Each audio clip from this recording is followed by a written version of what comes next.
Now we are going to do exercise 8.2. In this first question we have to write which of the following figures represent an angle.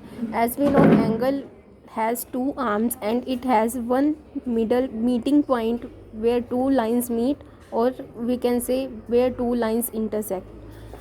Now in A part, these two lines are not meeting at any point, so it is doesn't represent any angle. B part, both arms are meeting at a common point, so it represents a angle. In same way, C part also represent an angle, and D part, both are parallel lines, so they will never meet and they don't represent an angle.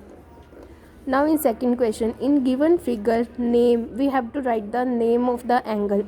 For writing name of angle, we will represent it by 3 points, name of 3 points which together make this angle as A, B and C. These 3 points are making this angle, so its name will be given A, B and C, and before it we will put a angle sign also. And here, as B point is in center, it is intersecting point of both the lines, both the arms, so we will always write it in center. B part, we have to tell the vertex and arms of the angle. So vertex of the angle is this point where both the arms meet, it is B, and name of both arms is AB and BC. We can write it BC or CB, both are same. C part is points of the interior of the angle, means which points are coming in interior space of this angle, that points we have to write, that are E and F.